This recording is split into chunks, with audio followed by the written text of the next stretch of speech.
So we have a special guest, Senator Josh Becker, and I'll promote him here while I'm finding him. Okay, and Josh Becker represents over 1 million people in an area of the District 13, from South San Francisco to Sunnyvale and Pacifica to Año Nuevo State Park. So anyway, he's in a short time, he's become a major leader in the California Senate. He chairs the Senate Subcommittee on the Clean Energy Future rather, and is vice chair of the Joint Legislative Committee on Climate Change Policies. Author of many, many bills. I will get to mention a few of them today, but focused on California's transition to 100% clean energy and net zero emissions, voter access, justice reform, and leveraging technology to provide greater economic mobility for all Californians. Before the Senate, Josh founded the Full Circle Fund and New Cycle Capital. He's had a number of lives. He served 7 years on the State Workforce Development Board, was a founding trustee of UC Merced, and then for about 10 years was CEO of Lex Machina, taking that from a Stanford public interest project to a nationally recognized legal platform. Without further ado, I give you Josh Becker, and just grab that screen.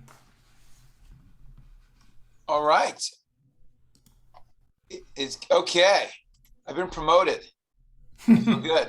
I've accomplished something today. Well, thank you. It's good to be among my people. And after a long week up here, this is a really nice way to, I'd say end my, because I go home today, but I have a lot of work tomorrow, but end my Sacramento week with being here with you all. And there's so much to do in so many areas, but what makes it work, makes my work possible, is the work, the interaction between the cities, the region, and the state. And that was never clearer to me than yesterday, where I had 4 bills in a row in Energy Utilities Committee. I've never had 4 bills in any one committee to present. And I had a Peninsula Clean Energy and Silicon Valley Clean Energy up here testifying in support of my bills and showing that this is possible. This cutting edge work that we're trying to do is possible, is doable. And it's just so important, so important. And when I can point to work that's being done in the cities and in the regions, in my district, in my counties, it's just phenomenal. So I know I don't have a lot of time, and I could go through a lot of information. If any of you see me before, we could do a wonky piece, but let me maybe go through a few things, and then happy to let you go along with your day, or if there's any, Dennis, if you want to take any questions, you'll let me know. And it's good to see some friends coming up and speaking, some of those people, some of the organizations, again, that make our region great, make our region lead.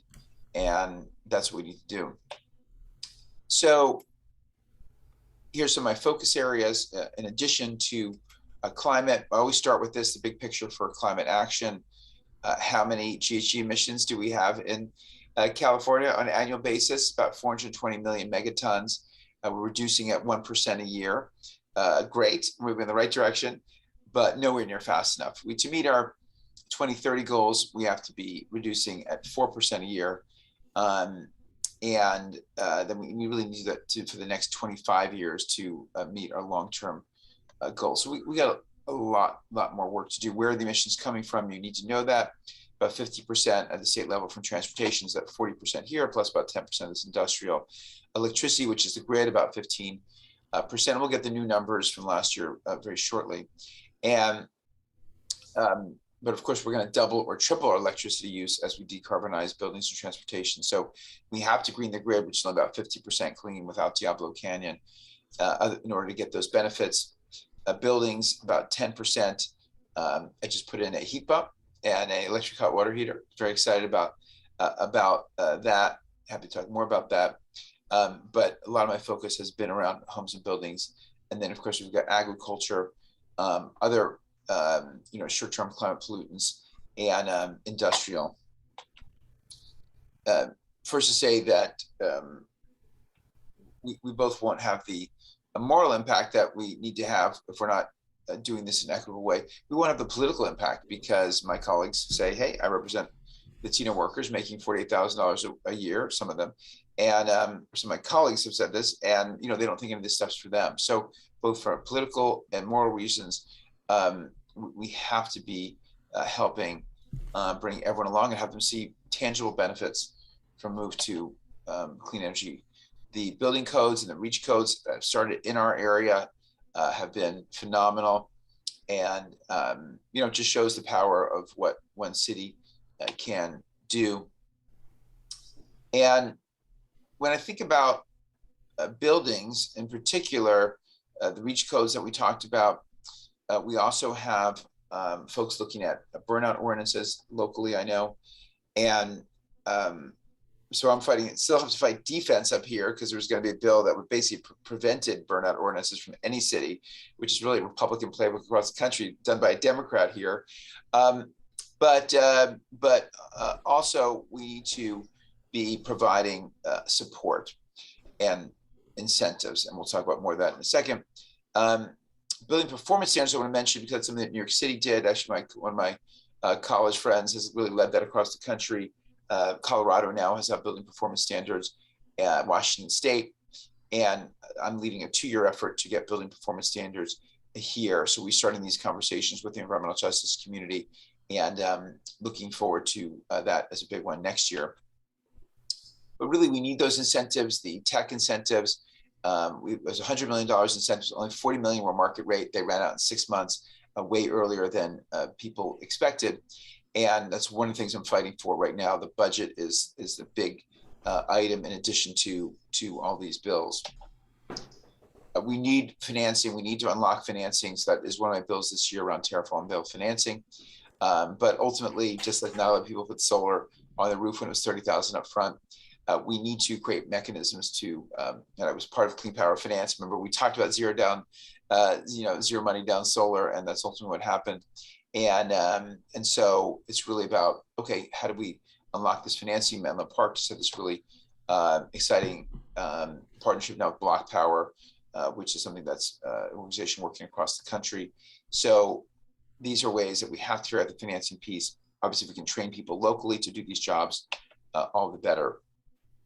Greening the grid, again, we don't get our benefits without that. And so I had a bill yesterday around transmission acceleration. And, we need to dramatically increase our transmission capacity in order to, again, have a chance to meet our goals. Infrastructure Authority, this is a big idea. We knew this also would take a couple of years structured off of something that New Mexico is doing to both lower costs and speed the efforts around transmission.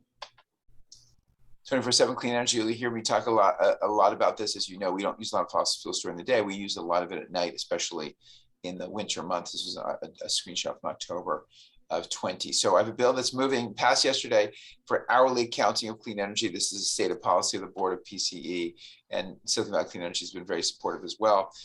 This is the effort to get to 24/7 clean energy. So hourly accounting, every hour of the day, how much energy was used by every load serving entity and what percent of it was clean. The financing piece we talked about, a big bill for next week is around getting our state. So if we're going to get the entire economy net zero by 2045, let's have the state be lead the way and be net zero by 2035. And this was a bill I had that was a chamber job killer bill.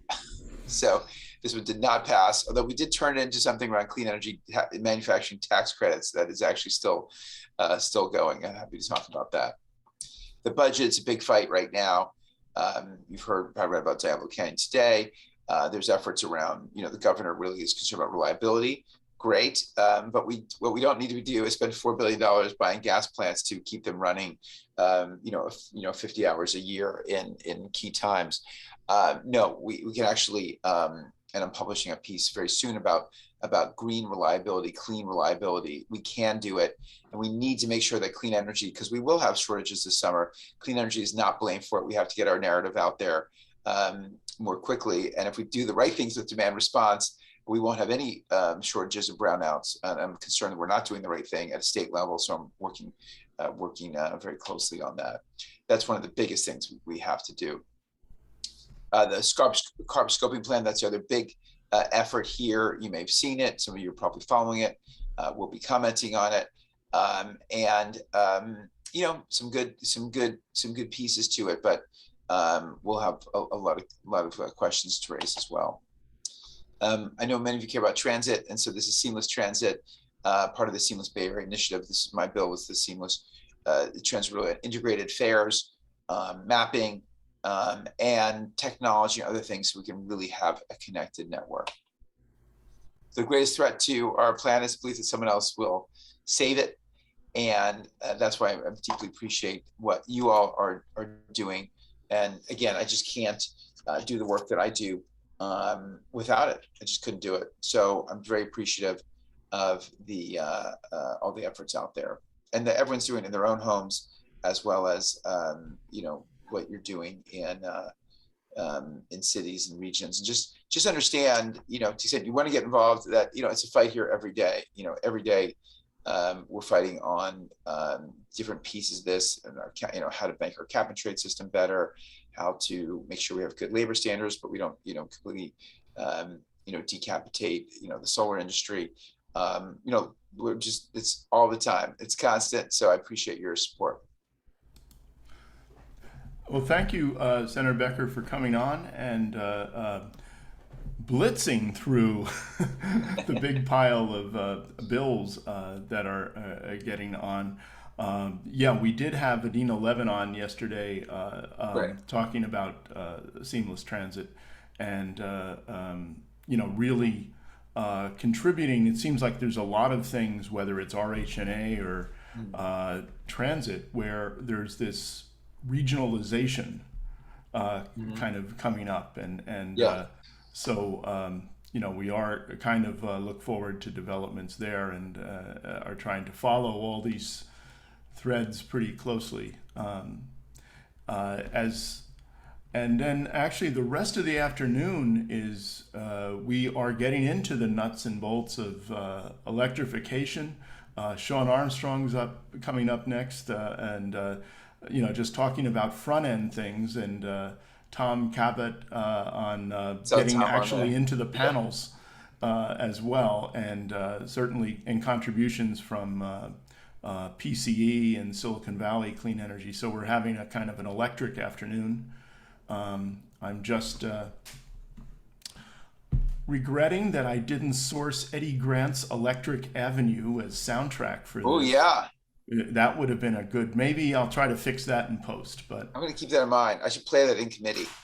Yeah. What was it? Take to the streets. So anyway, keep doing the good work in Sacramento, and stay cool. And I'll say a lot cooler, and now I've got my heat pump in my house. I saw that with the so it'd be a nice steady temperature, and well, anyway, I thank you so much for coming on. We don't have so much at this point questions as just things like Pete Christensen just representative of that, saying just talking about SB 1230 and support for future climate legislation, and so anyway, not so much questions as attaboy. Good. Well, thank you. Thanks for what you're doing. And let's keep doing it. Let's keep working. Let's keep pushing. Yeah, well, certainly Well, certainly looking forward to kind of a seamless transit where perhaps the schedules, the Millbrae station does not have people running like crazy from Caltrain to BART. They can take a better trip up all those stairs and back. Yeah. And so thanks again. Okay, thank you very much. I used Dakin, by the way, Sean put a comment in there. Good. All right, look, be in touch.